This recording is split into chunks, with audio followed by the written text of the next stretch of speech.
श्रीहरिं परमानंदम उपदेष्टारमीश्वरं व्यापकं सर्वलोकानां कारणं तं नमाम्यहं। प्रभुर्नंदकुमारो मे स्वामिनी वृषभानुजा कृतार्थोऽहं कृतार्थोऽहं कृतार्थोऽहं न संशयः। श्री हरि भगवान की जय। श्री राधा कृष्ण भगवान की, बाबड़ेश्वर महादेव की, सद्गुरु भगवान की। ओम नमः पार्वती पतये हर हर महादेव। श्रीमन्नारायण नारायण नारायण,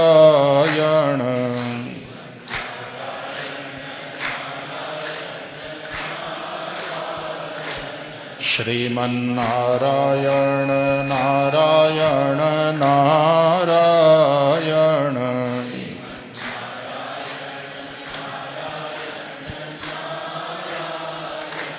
श्री हरि नारायण नारायण नारायण,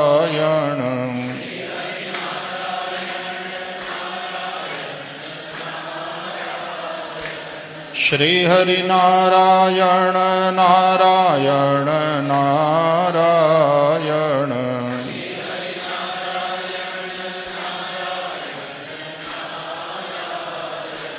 श्रीमन्नारायण नारायण नारायण,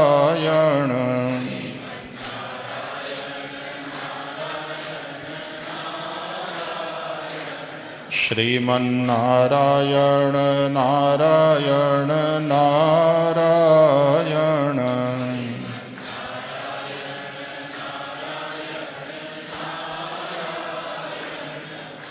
श्री भागवत भगवान की जय।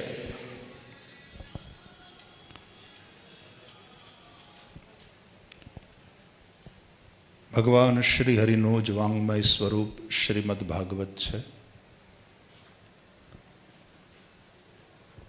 અને એ ભગવાન શ્રી હરિની આરાધના ભિન્ન ભિન્ન પ્રકારે થાય। श्री हरि मंदिर में बिराजता भगवान श्री हरिનું पूजन, नित्य सेवा, एना उत्सव,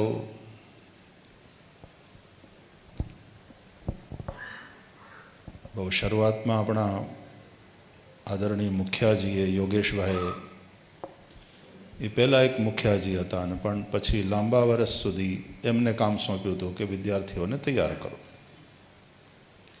एक सेवानो क्रम पूज्य महाराष्ट्रीय बताव्यो तो रमण रीति ए अने अपनी आ सेवा परंपरा ए अनुसार एक क्रम सुनिश्चित करी अने पछी ए गाड़ी बराबर एनी रीते चालती रहे।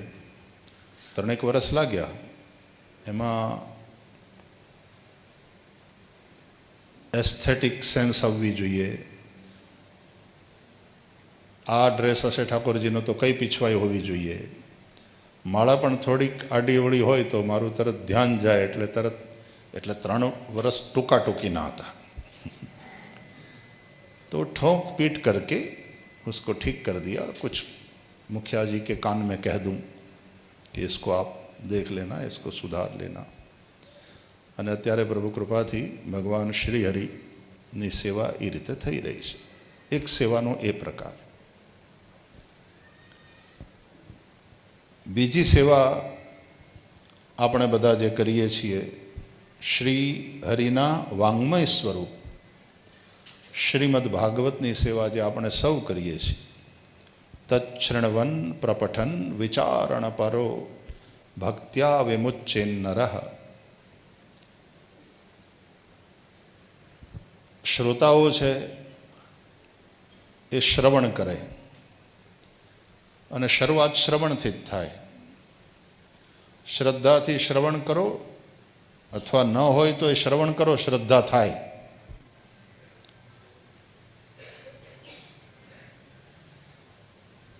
सदां प्रसंगात्मवीर्य संविदो भवन्ति रुत्कर्ण रसायना कथा तज्जोषणादाश्वपवर्ग वर्त्मनि श्रद्धा रतिर भक्तिरनुक्रमिष्यति। ભગવાન કપિલના વચન અનુસાર યોગ્ય વક્તાના મુખે જ્યારે શ્રવણ કરો, શ્રદ્ધા થાય. એટલે શરૂઆત શ્રવણથી કરવી જોઈએ. નવદા ભક્તિની પણ પહેલી ભક્તિ શ્રવણમ. તો તચ્છૃણવન, પછી પાઠમાં પ્રીતિ થાય એટલે પ્રપઠન. આ ક્રમમાં જ જવું જોઈએ અને એ ક્રમમાં જ આ બધું થાય તો પાઠમાં પ્રીતિ થાય. શ્રવણથી જો શ્રદ્ધા વધી હોય અને શ્રીમદ ભાગવત પ્રત્યે એક લગાવ પેદા થયો હોય તો પછી પાઠમાં પ્રીતિ થાય. અને પાઠમાં પ્રીતિ થાય ત્યારે એક પાઠ, કેટલાય લોકો એવા હોય છે ઓડિયન્સમાં કે જેમણે કથાઓને સાંભળી હોય પણ સળંગ ભાગવત એકેય વાર વાંચ્યું ના હોય. એટલા માટે છેલ્લી કેટલીક કથાઓથી હું કહેતો રહેતો હોઉં છું કે ભાઈ એકવાર સંપૂર્ણ મૂળ શ્રીમદ ભાગવતનું પારાયણ પાઠ તમે તમારા ઘરમાં બેસીને કરો. શ્રવણ તો વર્ષોથી કરો છો,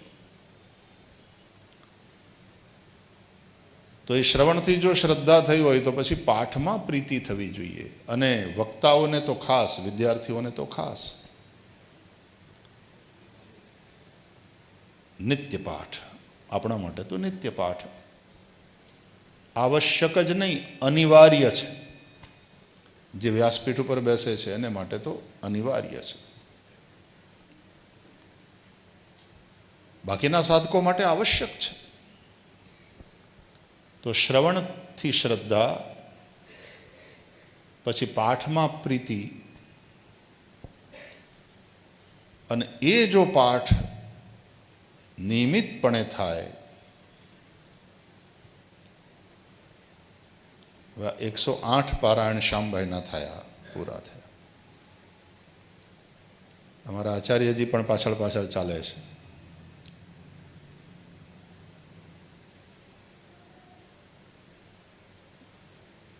બીજું કોણ? હર્ષિતભાઈના ચાલે છે. ભાગવતજી જ્યારે આપણો આશ્રય છે, ભાગવતજી આપણો વિશ્વાસ છે, આપણો વિષય છે, ત્યારે જે ગ્રંથને લઈને આપણે ચાલીએ છીએ એના જેટલા પારાયણ થાય, આયુર્વેદમાં ઔષધિ જેટલી ખરલમાં ઘૂંટાય એ પ્રમાણે એની ગુણની માત્રા વધે. એમ જેટલા પાઠ થાય, જેટલા પારાયણ થાય, અને એ પાઠમાં જો પ્રીતિ થઈ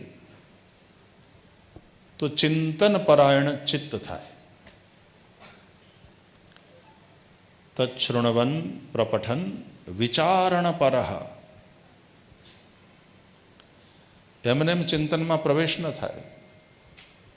ચિંતનમાં પ્રવેશ એ ત્રીજું પગથિયું છે. અને એટલું થયા પછી જે પ્રસાદ પ્રાપ્ત થાય એનું વ્યાસપીઠથી વિતરણ કરવાનો આનંદ જ કંઈક હોય.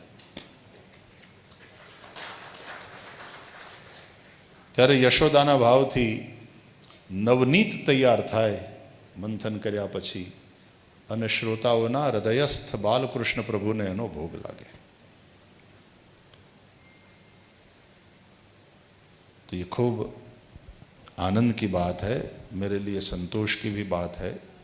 और अब तो सीनियर कथाकार है हमारे श्याम भाई. ધવલભાઈ અહીંયા બેઠા છે, હર્ષિતભાઈ ભગવાનની કથા કરે છે, ચિરંજીવી કરદમે પણ અભ્યાસ પૂરો કર્યા પછી યાત્રા શરૂ કરી, એની કેટલીક કથાઓ થઈ હશે. અન્ય કથા વાચકો, હા, સાગરભાઈ વગેરે અહીંયા બેઠા છે. બીજા છોકરાઓ છે, ઋષિકુમારો બધા, એમની ઘણાની 30-40, 50 કે કદાચ એના કરતાં વધારે કથા સેવાની યાત્રા થઈ હશે. સાંદીપની ये भगवान बाबड़ेश्वરની કૃપાથી ઘણા બધા કથાકારો આપ્યા. રસરાજ પ્રભુની કૃપાથી, પૂજ્ય દાદાજીના આશીર્વાદથી સોલા ભાગવત વિદ્યાપીઠ દ્વારા કેટલા ભાગવત કથાકારો પ્રાપ્ત થયા. અને એ જ રીતે બ્રહ્મર્ષિ હોય કે બીજી જે સંસ્કૃત પાઠશાળાઓ હોય એના દ્વારા પણ કેટલા બધા ભણેલા શાસ્ત્રીજીઓ વ્યાસપીઠ ઉપર બેસી અને ભગવત કથા સંભળાવે. આ થોડા ભણેલા હોય, શુદ્ધ ઉચ્ચારથી ભાગવતના શ્લોકો બોલી શકતા હોય અને વિષયને વફાદાર રહીને વિષય વસ્તુને ન્યાય મળે એમ વ્યાસજીને સંમત હોય એવા ભાવને પ્રગટ કરતા કરતા હરિગુણ ગાયન કરે એ સમયની માંગ છે. આજે દેવાંગભાઈને હું કહેતો હતો કે દેવકા વિદ્યાપીઠનું જ્યારે ઉદ્ઘાટન કર્યું નરેન્દ્ર મોદીજી આવ્યા હતા અને એ સમયે પણ આપણે આ ત્રિવિધ ઉપક્રમ કરેલો ભાગવતજીનો રસાત્મક, પાઠાત્મક અને હોમાત્મક. રસાત્મક એટલે વ્યાસપીઠ ઉપરથી થતી કથા, અને પછી આટલા બધા પોથી યજમાનો બનેલા એટલે બધા જ ઋષિકુમારોએ ઓલા સ્ટેડિયમમાં બનાવે ને જેમ સિટી એ રીતનું બનાવીને પછી બધાની ત્યાં પીઠિકા હતી અને એ સૌ સસ્વર પાઠ ચાલતા હતા. એ પાઠાત્મક, અને એની વચ્ચે યજ્ઞશાળા બનાવેલી એટલે દરેક શ્લોકની સાથે સ્વાહાકાર સાથે આહુતિ અપાતી રહી એટલે હોમાત્મક પણ થતું રહ્યું. 108 જ્યારે ભાગવતજીના પાઠ પૂર્ણ થયા શ્યામભાઈ દ્વારા, એમાં કેટલાક પાઠ નહીં પણ પાઠના કેટલાક અંશો અપ ઇન ધી એર એરોપ્લેનમાં પણ થયા છે. એટલે સમય ખરાબ ન થાય અને ક્યાંક 1.5 કલાકની ફ્લાઇટ હોય, 2 કલાકની ફ્લાઇટ હોય, કે લંડન જતા હોય, કે અમેરિકા એમને મોકલ્યા હોય, કે આફ્રિકાનો પ્રવાસ થતો હોય, તો ત્યારે ઉપર હવાઈ જહાજમાં પણ સમય ખોટો વેડફવાને બદલે શ્રીમદ ભાગવતનો પાઠ એ આગળ વધતો જાય. 108 ભાગવતજીના પાઠ પૂર્ણ થયા અને પછી એમણે વાત કરી કે હવે એનું હોમાત્મક અને ચિરંજીવી રાઘવની જનોઈ આવા બંને પ્રસંગો સાથે સાથે ઉપસ્થિત થયા છે. બહુ સારો વિચાર છે. એટલે આજે આ બધા ઋષિકુમારો ભેગા થઈ આચાર્યો એની ઉપસ્થિતિમાં, અને આજે પૂજ્ય ગણેશદાસજી મહારાજ, પૂજ્ય નિર્ગુણદાસજી મહારાજ, પૂજ્ય સત્યદાસજી મહારાજ, પૂજ્ય ચેતનદાસજી મહારાજ સંતરામ મંદિરની દિવ્ય અખંડ જ્યોતિના આશીર્વાદ લઈને અહીંયા પધાર્યા છે. હા, ત્યારે એમની ઉપસ્થિતિમાં આ જે હોમાત્મક શ્રીમદ ભાગવત અનુષ્ઠાન થઈ રહ્યું છે, આજે પોરબંદરના આપણા બધા ભૂદેવો પણ પધાર્યા છે. એ વેદ ભગવાનની આરાધના કરે છે અને એનો જે કર્મ ભાગ છે, કારણ કે એ કર્મ વગર આદ્ય શંકરાચાર્ય ભગવાન પણ કહે છે કે ચિત્ત શુદ્ધિ ન થાય, અને જ્ઞાનનો પ્રકાશ શુદ્ધ ચિત્તમાં જ સંભવ છે. તો આવા વેદનિષ્ઠ એવા બધા વિપ્રો અહીંયા ઉપસ્થિત છે. આજે પાઠમાં જ્યાં ક્રમ પહોંચ્યો છે, આજે સાંજના પાઠમાં પણ શ્રી કૃષ્ણ ભગવાનનું પ્રાગટ્ય થશે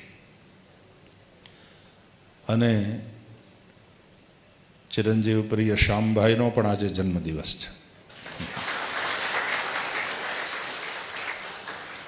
આ બધા જ સંયોગ બહુ આનંદ આપે એવા સંયોગ શ્રી હરિના કૃપાથી ઊભા થયા છે. ત્યારે અમને ખૂબ ખૂબ આશીર્વાદ આપીશું. लाला ने वुड बी ब्रह्मचारी, वैसे तो बोलने लगा है, लाला और लाली दोनों बहुत सारे, અને અમારા ઋષિકુમારો, કારણ કે સાંદીપનીની ઋષિ પરંપરા છે, અમારા સંન્યાસ પરંપરા નથી, આ ઋષિ પરંપરા છે. એટલે ઋષિઓ ગૃહસ્થી છે, વશિષ્ઠ ગૃહસ્થી છે, અત્રિ ગૃહસ્થી છે. એટલે ગૃહસ્થાશ્રમમાં પ્રવેશ થાય, વેદ પરંપરા અનુસાર જીવન જીવતા જીવતા એના બાળકોને પણ, એ ઋષિ બાળકો છે એટલે એને પણ એ સંસ્કાર આચાર્યત્વ કરી રહેલા અમારા પાઠકજી ડૉક્ટર હિતેશભાઈ,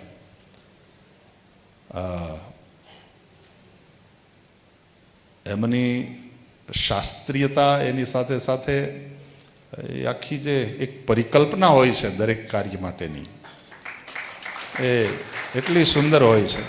અને પરિકલ્પના આપણને અહીંયા પણ દેખાઈ રહી છે.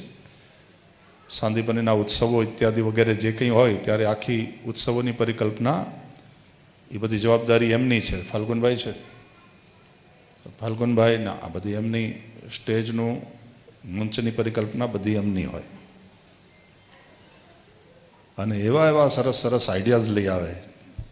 ક્રિએટિવિટી હોવી જોઈએ ને. અને બ્રાહ્મણની અંદર, ઋષિની અંદર બધા જ પ્રકારની એ કલાઓ, ક્ષમતાઓ એ હોવી જોઈએ. અને પ્રભુ કૃપાથી, ભગવાન બાબળેશ્વરની કૃપાથી એ બધું સુંદર રીતે થઈ રહ્યું છે. એટલે બાળકો પણ, પાઠકજીના બાળકો હોય કે અમારા કોઈ પણ આચાર્યજીના બાળકો હોય, એને પણ શુદ્ધ ઉચ્ચારથી, ભલે પાઠશાળામાં ભણતા હોય કે રેગ્યુલર સ્કૂલમાં ભણતા હોય, પણ એને સંધ્યા આવડે, એને શ્લોકો શુદ્ધ ઉચ્ચારથી બોલતા આવડે જ, અને આવડવા જ જોઈએ. નહીં તો પાછા બાપ તરીકે આપણે ક્યાંક ઢીલા પડ્યા કહેવાય. એટલે ઋષિ બાળકો છે. એટલે સાંદીપનીની આપણી આ ઋષિ પરંપરા છે. અને એ ઋષિઓને આદર્શ તરીકે ધ્યાનમાં રાખી અને ચાલવાનો એક પ્રયાસ છે, જેથી કરી ભગવાન મહાદેવ જે સર્વ વિદ્યાના દાતા છે, ભગવાન શ્રી હરિ જે આપણા ભાગ્ય વિધાતા અને આપણા ભરતા છે, સૃષ્ટિકર્તા છે, જે નાશ કરવા જેવું એના સંહર્તા છે, અને દરેક રીતે આપણા આરાધ્ય છે, એની કૃપાથી જીવન, હમણાં જ મેં પેલું લખ્યું હતું કે ભગવાને ગરીબ હોય કે શ્રીમંત કે કોઈ પણ લિવિંગ એન્ટિટી હોય, સમયનું દાન એક હરખું કરેલું છે. મારોય દિવસ 24 કલાકનો છે, દેવાંગભાઈનો દિવસ પણ 24 કલાકનો છે. પેલું મજૂર કામ કરતો એનો દિવસે 24 કલાક ભગવાને બધાને આપ્યા છે. પણ એ 24 કલાકને આપણે કેવી રીતે યુટિલાઇઝ કરીએ છીએ એના અનુસાર આપણું એક ભાગ્ય બનતું હોય છે, આપણું જીવન બનતું હોય છે. એટલે સમયનું દાન આપવામાં 24 કલાક બધાને આપ્યા. આયુષ્ય અલગ અલગ હોય બધાનું, પણ દિવસના 24 કલાક તો દરેકને એક સરખા મળેલા હોય છે. એ 24 કલાકને આપણે કેવી રીતે યુટિલાઇઝ કરવા, એ અગત્યનું છે. એટલે સમય બગડે નહીં. સ્વાધ્યાયાનમાં પ્રમદા, પ્રવચન માટેનો તો અવસર મળે, અને અવસર મળે તો એમાંય પ્રમાદ ન કરવો. કોક એવો જિજ્ઞાસાથી પ્રશ્ન કરવાવાળો મળી જાય, એરોપ્લેનમાંય મળે આપણને, નહીં તો ત્યાંય તે ચાલુ થાય. એકવાર હું લંડનથી આવતો હતો, ફર્સ્ટ ક્લાસની કેબિનમાં હું ઉઠું એની રાહ જોતા હતા બધા. અને પછી 2-3 જણાએ આવીને પ્રશ્ન કર્યો, તો ત્યાં એ કેબિનમાં પછી તો હવે પોતપોતાની સીટ ઉપરથી ઊભા થઈને વચ્ચે આઈલમાં ગોઠવાઈ ગયા પલાઠી મારીને. તો ત્યાં અમારે 2.5 કલાક સત્સંગ ચાલ્યો, અપ ઇન ધી એર. 2 વાર પાયલટ કોકપીટમાંથી બહાર આવીને જોઈ ગયો કે વોટ્સ ગોઈંગ ઓન. અને પછી એને મજા આવી. થોડો જે ઉપર ક્રૂ હોય એણે તે આમ સીટ ઉપર હાથ ટેકવી થોડી વાર સાંભળ્યું, અને પછી લેન્ડિંગના અડધો કલાક પહેલાં સૂચના મળી એટલે હવે પોતપોતાની જગ્યાએ ગોઠવાઈ ગયા. એટલે જ્યારે આવો કોઈ જિજ્ઞાસુ શ્રોતા મળે ને પ્રશ્ન થાય તો પ્રવચનમાં પણ પ્રમાદ નહીં. તો સ્વાધ્યાય પ્રવચનાભ્યામ ન પ્રમદિતવ્યમ. ખૂબ ખૂબ મોટી જવાબદારી ઋષિઓ ઉપર છે. પછી કર્મકાંડ ક્ષેત્રમાં હોય, કથાના ક્ષેત્રમાં હોય, કે એ અધ્યાપનના ક્ષેત્રમાં હોય, પણ વિપ્રો ઉપર ખૂબ મોટી જવાબદારી છે. વર્ણાનામ બ્રાહ્મણો ગુરુ, અને એના મુખે ભગવાન બોલે છે, શ્રી હરિ બોલે છે. અત્યારે અનેક જીતના આઘાતો પણ થઈ રહ્યા છે. એક નવા પ્રકારની ચિંતન ધારા જે થોડીક વામપંથની નજીક છે એવી ચાલી રહી છે. પણ વેદો ખિલો ધર્મ મૂલમ, અને એ વેદની રક્ષા, વેદ પરંપરાની રક્ષા એ બ્રાહ્મણોએ કરવાની છે, એ ઋષિઓએ કરવાની છે. અને ઋષિ જીવન એટલે માત્ર બ્રાહ્મણોનું જોઈએ એમ નહીં, બધા જનું. વિશ્વામિત્ર ક્ષત્રિય છે અને ઋષિ છે. એમ ઋષિ જીવન આપણું હોવું જોઈએ, ભોગવાદી નહીં. ભોગ ખરા ભગવાનના પ્રસાદ રૂપે, પણ ભોગવાદ નહીં. આવી રીતનું એક સ્વસ્થ જીવન એ આપણને સૌને વેદ ભગવાનના પ્રકાશમાં પ્રાપ્ત થાય એવી પ્રભુને પ્રાર્થના અને એવી અભિલાષા સાથે ચિરંજીવી શ્યામભાઈને ખૂબ ખૂબ આશીર્વાદ. મને સંતોષ એ વાતનો છે કે અમારા બધા છોકરાઓને મોટાભાગનાને નહીં, બધાને એમ જ કહેવાય, પણ કેટલેક અંશે મોટાભાગનાને એમ કહેવું પડે, લક્ષ્મીઓ બહુ સરસ મળી છે, એ અન્નપૂર્ણાઓ. અને એ ઘર સંભાળીને બેઠી, કારણ કે અમારે રખડવાનું જોઈએ, બહાર જોઈએ, એટલે અને એ બધી લક્ષ્મીઓ પણ પાછી દીક્ષિત છે. એટલે ખૂબ સરસ રીતે બાળકોને, ઘરને, વડીલોને બધાને સંભાળતા આ જ ઋષિ જીવન છે અને એનો આનંદ છે. અને અત્યારે તો દેવાંગભાઈ સાંદીપનીના છોકરાઓ ડૉક્ટર થાય. સાંદીપનીની બીજી પેઢી અત્યારે સાંદીપનીમાં ભણે છે. આ કેટલાય ઋષિઓના, હવે એ ઋષિઓ છે, એના દીકરા ઋષિકુમાર તરીકે અત્યારે ત્યાં અભ્યાસ કરે છે. અમારા ગૌરીશંકરભાઈની પણ દીકરી ડૉક્ટર થઈ ગઈ, એ થઈ ગઈ. એટલે છોકરા હવે તો પરણીને સાસરે જાય છે, સેટલ થતા જાય છે. કારણ કે આટલી લાંબી યાત્રા ભગવાન બાબડેશ્વરની કૃપાથી ચાલી રહી છે. અને પ્રભુની કૃપા છે કે સાંદીપનીનો લગભગ દરેક ઋષિકુમાર એ 24 કલાકનો બરાબર જો સદુપયોગ કરે તો વેરી વેલ સેટલ્ડ પોતપોતાના ક્ષેત્રમાં, દેશમાં હોય કે વિદેશમાં, એ શિક્ષણના ક્ષેત્રમાં હોય કે કર્મકાંડમાં હોય કે એ કથામાં હોય, જ્યાં હોય. કેટલાક તો બિઝનેસના ક્ષેત્રમાં પણ છે ઋષિકુમારો, very well to do. Mercedes ફેરવે છે. એટલે ભગવાન શ્રી હરિની કૃપા છે, વેલ સેટલ છે બધા. કંઈક તો છે ભગવાન બાબડેશ્વરના અનુગ્રહનો ચમત્કાર, શ્રી હરિની કૃપાનો ચમત્કાર કંઈક છે કે જેને પૂરી નિષ્ઠા છે એ બધા ખૂબ સુખી છે અને નિષ્ઠાથી વેદ ભગવાનની અને ભાગવતજીની સેવામાં લાગેલા છે. મારી ખૂબ પ્રસન્નતા, ખૂબ ખૂબ આશીર્વાદ. ફરીથી યોગેશભાઈ, તમને બંનેને પણ ખૂબ ખૂબ અભિનંદન. કુટુંબમાં, પરિવારમાં આવું સારું પાછું ટાણું આવ્યું. બાકી તો દર વર્ષે પોતાના ઘરે પણ દેવ સ્થાપન ને નિત્ય પૂજા સાથે પ્રતિવર્ષ બીજા બ્રાહ્મણ દ્વારા ભાગવતના પાઠનો ક્રમ તો એ ચાલે જ છે. એટલે પાઠાત્મક કથા તો દર વર્ષે થાય ઘરે. કેટલા વર્ષ થયા બેટા એને પણ? 27 વર્ષથી એ ક્રમ ચાલે છે. તો મને એ તો મેં કહ્યું કથાકાર છે ને સિનિયર કથાકાર છે હવે અમારે, પણ બધા જ જે ઋષિકુમારો છે કથાના ક્ષેત્રમાં જાય, એમનામાં આપણામાં આવી નિષ્ઠા આવે અને એનું પછી તેજ જે હોય એ જોજો બેટા, એનો આપણે જ અનુભવ કરતા હોઈશું. ખૂબ ખૂબ આશીર્વાદ, ફરીથી ખૂબ ખૂબ અભિનંદન. યોગેશભાઈ, તમને બંનેને પણ ઠાકોરજી એકદમ સ્વસ્થ રાખે, હરતા ફરતા રાખે અને તન સ્વસ્થ અને મન પ્રસન્ન રહે એવી પ્રભુને પ્રાર્થના.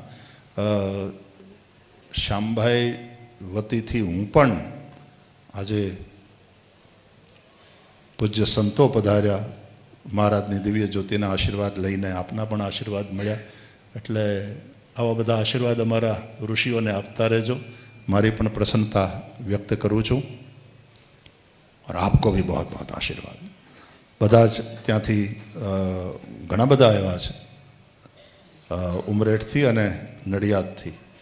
આજે થોડું અહીંયા આવવામાં અમને મોડું થયું કારણ કે બધા પ્રકલ્પોની મુલાકાત અમે લેતા હતા, પણ એ બધાને માટે પણ તમે અહીંયા સૌ આવ્યા અને હું પણ એના બાપ તરીકે, એ બાપ સામે બેઠા છે એ તો રાજી થાય જ, પણ હું પણ રાજી થઈ અને મારી પ્રસન્નતા વ્યક્ત કરું છું.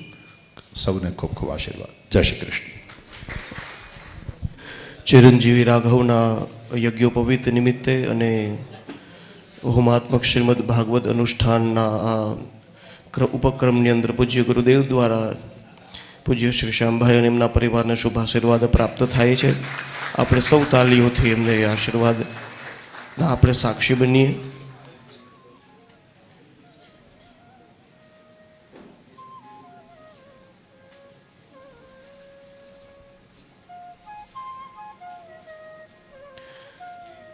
ચિરંજીવી રાઘવ જેને યજ્ઞોપવિત દેવાના છે એને ભિક્ષા રૂપે વસ્ત્ર, દાન, માળા જે કંઈ દેવાનું થતું હોય એ ગુરુદેવ દ્વારા એમને પ્રાપ્ત થાય છે.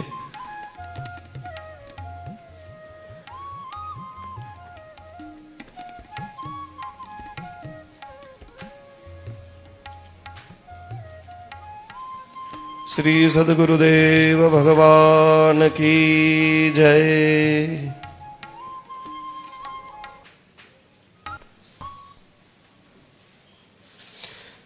અને સંતરામ ભગવાનની દિવ્ય જ્યોતના આશીર્વાદ લઈને આવેલા સંતો દ્વારા એમના દ્વારા પણ શ્રી શ્યામભાઈ અને આપણા વટુ શ્રી રાઘવને ચિરંજીવી એમને પણ શુભ આશીર્વાદ દેવામાં આવે છે. આવો આપણે સૌ તાલીઓથી એમનું એ અભિવાદન સ્વીકાર કરીએ. સૌ સંતોના પૂજ્ય ગુરુદેવ ભગવાનના પાવન ચરણોની અંદર પ્રણામ.